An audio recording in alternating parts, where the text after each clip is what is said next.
Armenia, Europe का ये छोटा सा मुल्क भारत से सबसे ज्यादा हथियार खरीदने वाला देश बन गया है।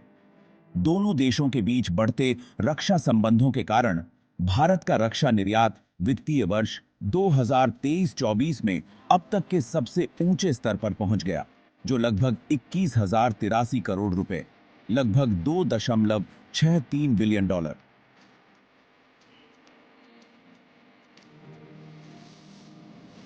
यह 2022-23 की तुलना में 32.5% ज्यादा है। आर्मेनिया बहुत समय से हथियारों और रक्षा उपकरणों के लिए रूस पर निर्भर रहा है।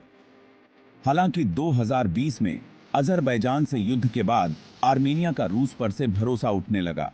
ऐसा इसलिए क्योंकि रूस ने युद्ध में आर्मेनिया की उस तरह से मदद नहीं की थी जैसी उसे उम्मीद थी। इसके बाद आर्मेनिया ने अपनी रक्षा जरूरतों के लिए दूसरे साथियों की तलाश शुरू की और भारत की तरफ रुख किया। भारत और आर्मेनिया के बीच एक महत्वपूर्ण साझेदारी 2020 में शुरू हुई, जब आर्मेनिया ने भारत के साथ $2 बिलियन के रक्षा सौदों पर दस्तखत किए। इससे दोनों देशों के रिश्ते हर साल मजबूत होते गए। अपने पड़ोसियों, खासकर अजरबैजान से खतरे को देखते हुए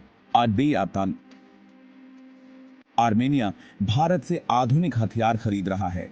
अपनी रेंज और सटीकता के लिए मशहूर पिनाका सिस्टम आर्मेनिया की क्षमताओं को और भी बढ़ाएगा। इससे उसे पहाड़ी इलाकों में रणनीतिक बढ़त मिलेगी। आर्मेनिया ने 2022 में 15 आकाश केएस सिस्टम के लिए $720 मिलियन का ऑर्डर दिया था। भारत डायनेमिक्स लिमिटेड द्वारा बनाए गए इस एयर डिफेंस सिस्टम की यह पहली अंतर्राष्ट्रीय बिक्री थी, जिसे इस साल दिया जाना है।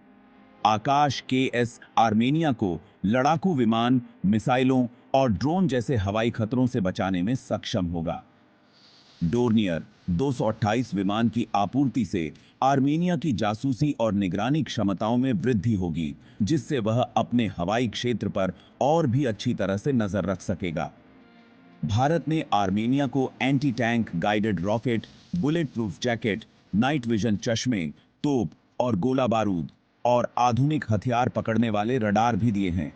आर्मेनिया को हथियार बेचकर भारत न सिर्फ आर्थिक रूप से मजबूत हो रहा है, बल्कि ये दोनों देशों की साझेदारी एक बड़ी रणनीति का हिस्सा है।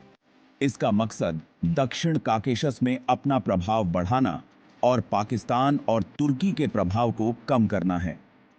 पाकिस्तान और तुर्की के बीच अजरबैजान से अच्छे संबंध हैं। 2020 के युद्ध के दौरान पाकिस्तान ने खुलेआम अजरबैजान का साथ दिया था। ऐसे में आर्मेनिया के साथ भारत की साझेदारी एक तरह से संतुलन बनाती है।